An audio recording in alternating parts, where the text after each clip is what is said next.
Hi class, we're going to finish up. This is Professor Brennan, finishing up part 4 of Introduction to Argumentation. Let's go straight to the PowerPoint.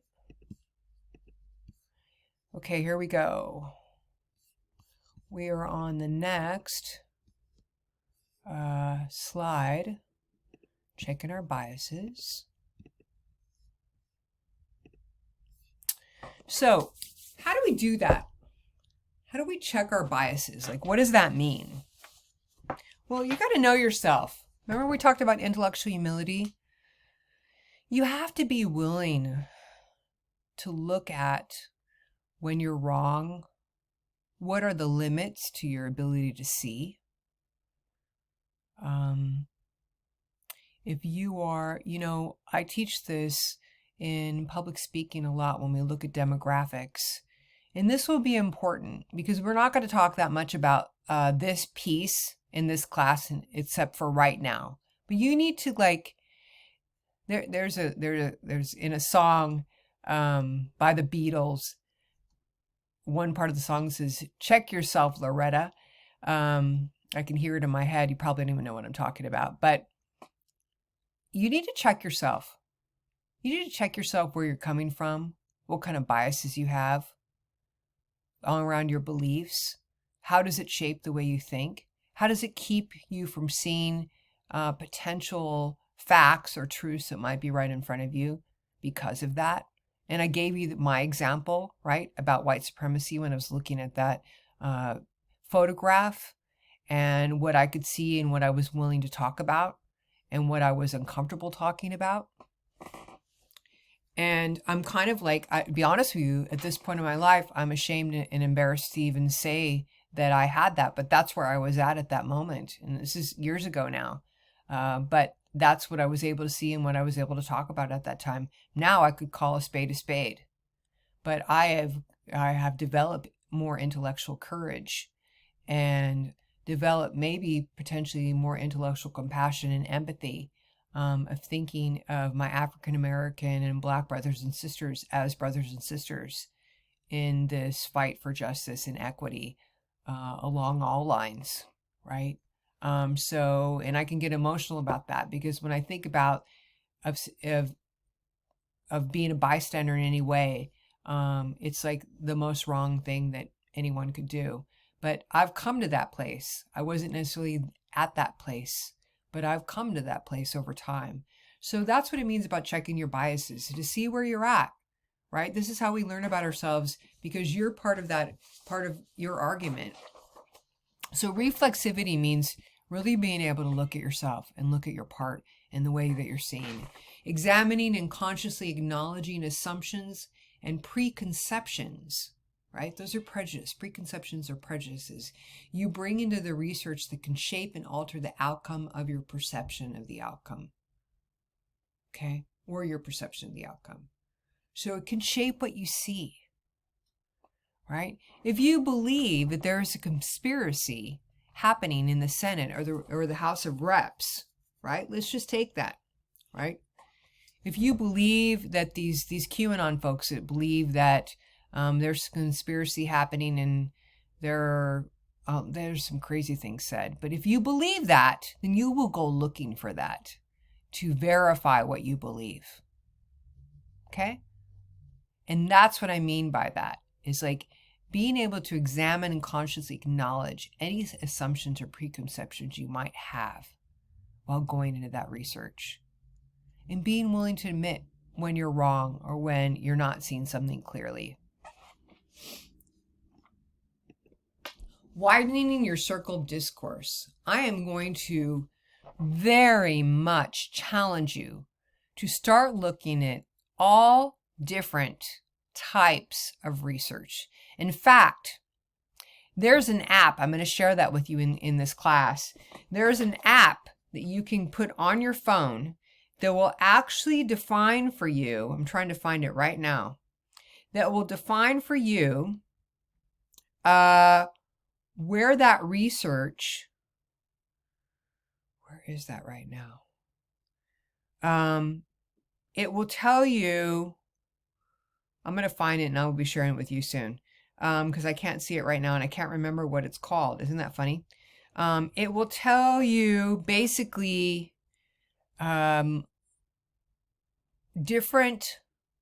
what is a political position that your research source has. Like, are they conservative? Or are they more left? Who's radical? Who's like super conservative? I'm trying to find that app right now. I'm going to keep looking for it. So let's just keep talking about what we're talking about. So I want you to be able to consult a variety of resources of that. Being willing to investigate and see what they say, to see whether they have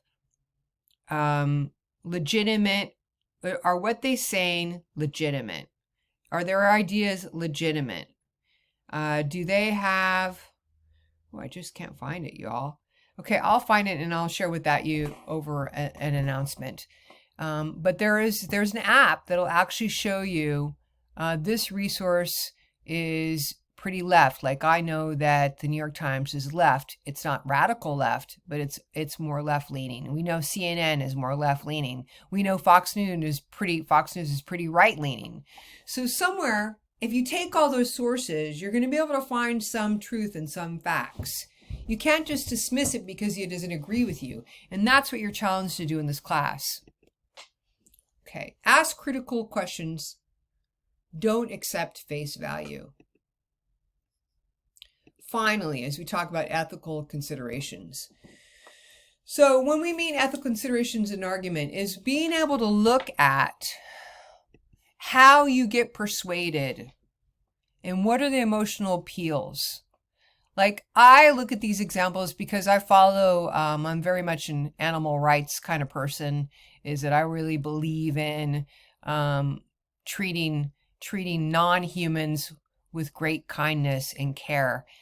And so, but I want to say something about this. These pictures right here are a picture of an incident. Does that mean this happens all the time? That's where the fallacy comes in. I don't know. I don't work in that industry. I haven't taken a poll. I just know that this is a picture of what looks like a man kicking a cow. That's what it looks like. Okay? But these pens where the pigs are kept in, that is a fact. Now, are all pigs treated this way? No. But in factory farming, I'm pretty sure that this is exactly the way it happens. Do they ever get free of these pens? I'm not sure. Again, I don't have first-hand experience. It's only things that I've seen. I don't think this is not George Floyd, but this is an example of police brutality right there. Let's talk about police brutality. We know that that's happening far and wide. Okay? Does it mean that all police are bad? No. Is there some disconnect between police and the communities that they serve? Absolutely. Absolutely. Here's pictures of young children who are starving. Now, a while ago, not so much now, they used to show these pictures all the time about children starving in Africa, which they probably were.